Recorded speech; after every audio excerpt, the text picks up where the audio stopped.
নমস্কাৰ শ্ৰোতাসকল, বিমান বৰা চেনেলৰ পৰা আপোনালোকক সকলোকে স্বাগতম জনাইছোঁ। আজিৰ পৰা আমি এটা নতুন পডকাষ্টৰ শৃংখলা আৰম্ভ কৰিছোঁ, যাৰ নাম হৈছে গৰুণ্ড পুৰাণ। এই পডকাষ্টত আমি সংক্ষিপ্তভাৱে গৰুণ্ড পুৰাণৰ বিষয়ে আলোচনা কৰিম।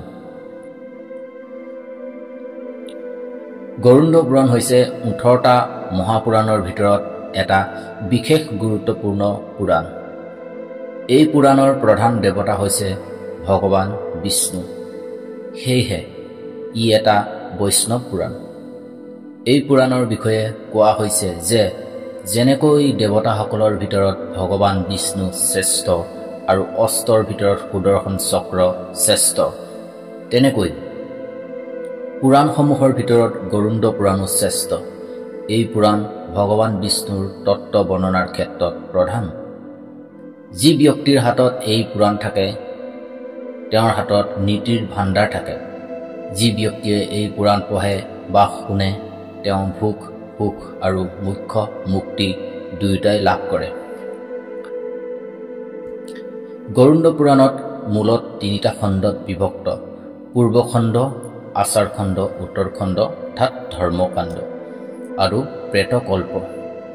পূৰ্বখণ্ডত সৃষ্টিৰ উৎপত্তি, ধ্ৰুৱৰ চৰিত্ৰ, দ্বাদশ আদিত্যৰ কাহিনী, সূৰ্য চন্দ্ৰ আদি গ্ৰহৰ মন্ত্ৰ, উপাসনাৰ পদ্ধতি, ভক্তি, জ্ঞান, বৈৰাগ্য, সদাচাৰৰ মহিমা, যজ্ঞ, দান, তপ, তীৰ্থসেৱা, সৎকৰ্মৰ ফলৰ বিষয়ে বৰ্ণনা কৰা হৈছে।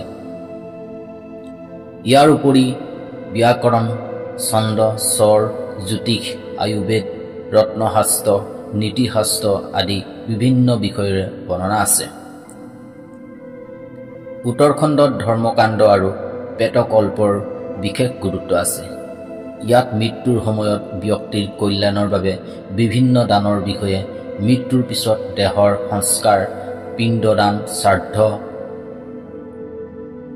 সপিণ্ডকৰণ, কৰ্মৰ ফল আৰু পাপৰ প্ৰায়শ্চিত্তৰ বিধানৰ বিষয়ে বিস্তাৰিতভাৱে বৰ্ণনা কৰা হৈছে।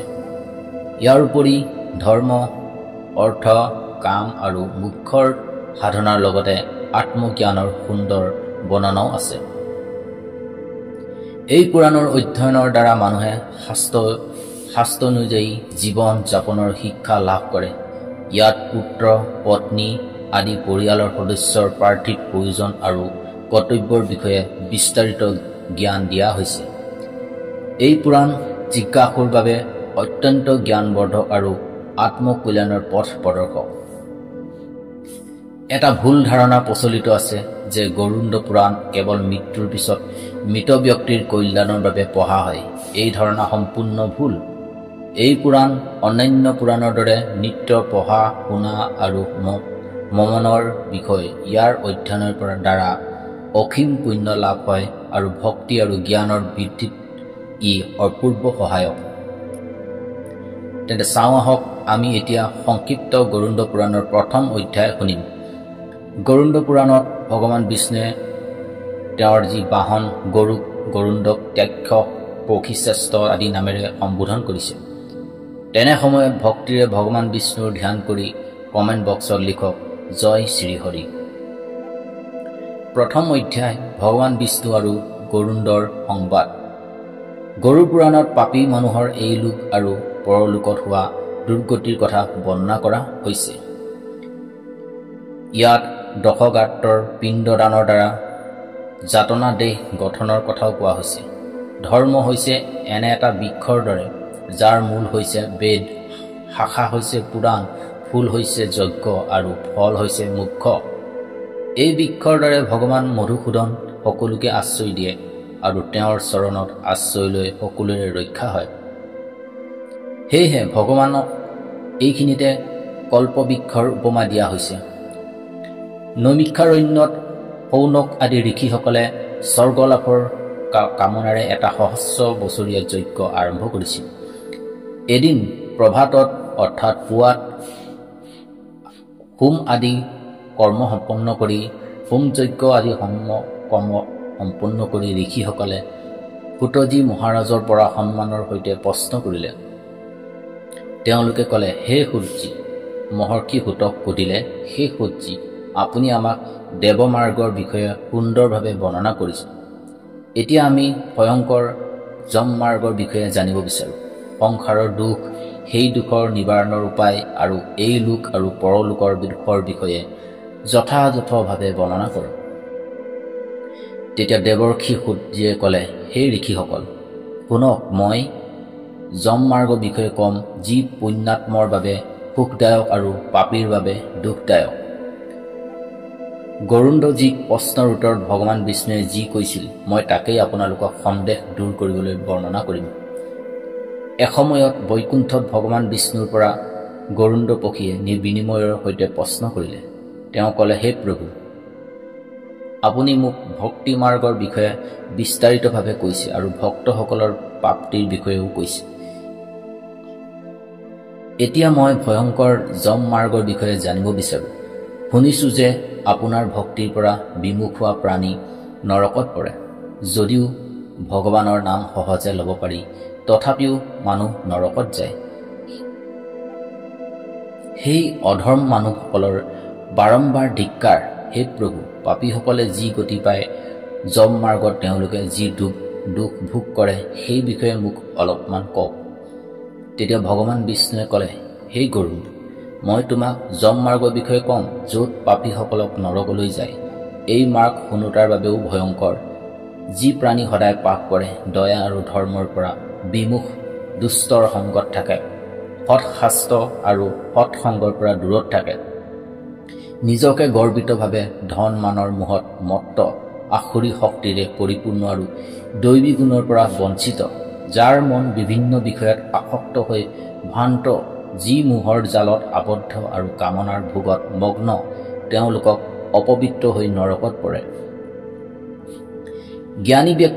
জ্ঞানী ব্যক্তিয়ে পৰম গতি পায়, কিন্তু পাপীসকলে এই লোকত আৰু মৃত্যুৰ পিছত যম যাতনা ভোগে। পাপীৰ এই লোকত যি দুখ হয় আৰু মৃত্যুৰ পিছত যম যাতনাৰ কথা শুনা। পূৰ্বৰ পুণ্য আৰু পাপৰ ফল ভোগ কৰাৰ পিছতো যদি কোনো শাৰীৰিক বা মানসিক ৰোগ হয়, তেন্তে কাল তেওঁৰ ওচৰলৈ আহে। মৃত্যুৰ সময়তো তেওঁ বৈৰাগ্য নহয়। যিসকলৰ তেওঁ পোষণ কৰিছিল, তেওঁলোকৰ দ্বাৰাই তেওঁ অৱহেলিত হয়। বৃদ্ধা অৱস্থাত তেওঁৰ ৰূপ বিকৃত হয়। তেওঁ ঘৰত অৱমাননাৰে দিয়া বস্তু কুকুৰৰ দৰে খায়। ৰোগী হৈ তেওঁৰ হজম শক্তি কমি যায়। প্ৰাণবায়ু বাহিৰলৈ ওলাই যায়, চকু ওলটি যায়, নাড়ী কফত বন্ধ হয়, খাচী আৰু শ্বাস প্ৰশ্বাসৰ কষ্ট হয়, কণ্ঠৰ পৰা ঘৰ ঘৰ শব্দ ওলায়। চিন্তিত স্বজনৰ মাজত থকাৰ সময়তে তেওঁ কালৰ পাশত বন্দী হৈ কথা ক'ব নোৱাৰে। মৃত্যুৰ সময়ত তেওঁ এটা অদ্ভুত দৃষ্টি লাভ কৰে, যাৰ দ্বাৰা তেওঁ এই লোক আৰু পৰলোক একেলগে দেখে। যমদূতৰ ওচৰলৈ আহিলে তেওঁৰ ইন্দ্ৰিয় অকাৰ্যকৰী হয়, চেতনা নিঃশেষ হয় আৰু প্ৰাণবায়ু অস্থিৰ হয়। এই সময়ত এটা ক্ষণ কল্পৰ দৰে লাগে আৰু শত বিশ্বুৰ ফলৰ দৰে যন্ত্ৰণা হয়। মুখৰ পৰা ফেন বা লালা ওলায়। পাপীৰ পাণ গুচ্ছধাৰৰ পৰা বাহিৰ হয় আৰু তেতিয়া দুজন ভয়ংকৰ যমদূত, যাৰ হাতত পাশ, দণ্ড, নগ্ন দাঁত, ককট কৰা ক্ৰোধিত চকুৰে তেওঁৰ ওচৰলৈ আহে। তেওঁলোকৰ চুলি ওপৰলৈ উঠি থাকে, মুখ বেকা আৰু নাক অস্ত্ৰৰে ধৰে। তেওঁলোকক দেখি ভয়ত তেওঁ মূল মূত্ৰ ত্যাগ কৰে। পঞ্চভৌতিক দেহৰ পৰা বাহিৰ হৈ তেওঁ হাই হাই কৰে। যমদূতৰ দ্বাৰা পাশেৰে বান্ধি যান্ত্ৰণাত দেহত আবৃত্তি কৰি তেওঁক যমলোকলৈ লৈ যোৱা হয়। ৰজাৰ লোকে অপৰাধীক যেনেকৈ লৈ যায়, তেনেকৈ তেওঁক লৈ যোৱা হয়। পথত যমদূতে তেওঁক ভয় খুৱাই নৰকৰ কথা বাৰে বাৰে কয়। তেওঁলোকে কয়, হে দুষ্ট, সোনকালে বল, তুমি যমলোকলৈ যাবা, আমি তোমাক কুম্ভীপাক আদি নৰকত লৈ যাম। যমদূতৰ কথা আৰু স্বজনৰ ক্ৰদন শুনি তেওঁ হাহাকাৰ কৰে। যমদূতৰ ভয়ত তেওঁৰ হৃদয় বিদীৰ্ণ হয়, তেওঁ কঁপি উঠে। পথত কুকুৰে কামোৰে, তেওঁ নিজৰ পাপৰ কথা স্মৰণ কৰি দুখ পায়। ভোক আৰু পিয়াহত কষ্ট পায়। সূৰ্যৰ তাপ, বতাহৰ ঝঞ্ঝাৰ মাজেৰে যমদূতৰ কোবত তেওঁ যমলোকৰ অন্ধকাৰময় পথত যায়। ২-৩ মুহূৰ্তৰ ভিতৰত তেওঁক তাত লৈ যোৱা হয় আৰু নৰকৰ যান্ত্ৰণা দেখুওৱা হয়। মুহূৰ্তৰ ভিতৰত যম আৰু নৰকৰ ভয় দেখি তেওঁ আকাশ মাৰ্গেৰে পুনৰ এই লোকলৈ আহে। মানৱ লোকত আহি তেওঁ দেহত প্ৰৱেশৰ ইচ্ছা কৰে, কিন্তু যমদূতে পাখেৰে বান্ধি তেওঁক ভোক পিয়াহত কষ্ট দিয়ে। পুত্ৰৰ দিয়া পিণ্ড আৰু আত্মজ্ঞানৰ দান পায়ো তেওঁৰ তৃপ্তি নহয়। শ্ৰাদ্ধ দান তেওঁৰ ওচৰত নাথাকে। পিণ্ডদানৰ ভোগ কৰিও তেওঁ উদ্ধাত কষ্ট পায়। যাৰ পিণ্ডদান নহয় তেওঁ পেটৰ ৰূপে কল্পৰানন্ত পৰ্যন্ত নিৰ্জন বনত দুখী হৈ ঘূৰি ফুৰে। কৰ্মফল ভোগ নকৰালৈকে পাপীৰ মানৱ দেহ পুনৰ প্ৰাপ্তি নহয়। সেয়েহে পুত্ৰই 10 দিনলৈ প্ৰতিদিন পিণ্ড দান কৰিব লাগে। এই পিণ্ড 4 ভাগত ভাগ হয়। 2টা ভাগ প্ৰেতৰ দেহৰ পঞ্চভূতৰ পুষ্টিৰ বাবে, 3য় ভাগ যমদূতৰ বাবে আৰু 4ৰ্থ ভাগৰ পৰা প্ৰেতৰ আহাৰ হয়। 9 দিনত পিণ্ডৰ দ্বাৰা প্ৰেতৰ দেহ গঠন হয় আৰু 10ম দিনত তাত বলৰ প্ৰাপ্তি হয়। প্ৰথম দিনৰ পিণ্ডৰ পৰা মূৰ, 2য় দিনৰ পৰা ডিঙি আৰু কান্ধ, 3য় দিনৰ পৰা হৃদয়, 4ৰ্থৰ পৰা পিঠি, 5মৰ পৰা নাভি, 6ঠৰ পৰা 7মৰ পৰা কঁকাল আৰু গুচ্ছদেহ, 8মৰ পৰা জঙক আৰু 9মৰ পৰা হাঁথু আৰু পেৰ গঠন হয়। এইদৰে 9 পিণ্ডৰ দ্বাৰা দেহ গঠন হৈ 10ম পিণ্ডৰ দ্বাৰা ভোক পিয়াহ জাগে। এই দেহ লৈ প্ৰেত 11 আৰু 12 দিনত ভোজন কৰে। 13 দিনত যমদূতে তেওঁক বান্ধি যম মাৰ্গলৈ লৈ যোৱা হয়। যমলোকৰ পথৰ দূৰত্ব প্ৰায় 66,000 যোজন। প্ৰেতে প্ৰতিদিন 247 যোজন পাৰ কৰে। পথৰত 16টা নগৰ পাৰ হৈ তেওঁ যমপুৰীত ধৰ্মৰাজৰ ভৱনত উপনীত হয়। এই নৰকসমূহ হৈছে সৌম্যপুৰ, হৰিপলয়ম, কংসপুৰ, কুৰপুৰ, বিচিত্তবন, বহবাপথপুৰ, দুঃখদপুৰ, নানাকম্পু, উত্তপত্তন, ৰৌদ্ৰপুৰ, পয়ুক্ষণপুৰ, শীতপুৰ আৰু বহুভূতিপুৰ। যমদূতৰ পাশত বান্ধি পাপী পেটক হাহাকাৰ কৰি যমপুৰীলৈ যায়। এইদৰে গৰুড় পুৰাণৰ প্ৰথম অধ্যায় পাপীৰ এই লোক আৰু পৰলোকৰ দুখৰ বৰ্ণনা হয়। প্ৰিয় দৰ্শকবৃন্দ, এইদৰে গৰুড় পুৰাণৰ প্ৰথম অধ্যায় পাপীৰ লোকৰ এই লোক আৰু পৰলোকৰ দুখৰ বৰ্ণনা আপোনালোকৰ মাজলৈ মই শ্বেয়াৰ কৰিলোঁ। পৰৱৰ্তী ভিডিঅ'ত আপোনালোকক গৰুড় পুৰাণৰ 2য় খণ্ড আপোনালোকৰ মাজত সোনকালে আগবঢ়াম। তাৰ বাবে আমাৰ চেনেলৰ সৈতে সদায় জড়িত হৈ থাকিব, ছাবস্ক্ৰাইব কৰিব। পুনৰ লগ পোৱাৰ প্ৰতিশ্ৰুতিৰে আজিলৈ ধন্যবাদ।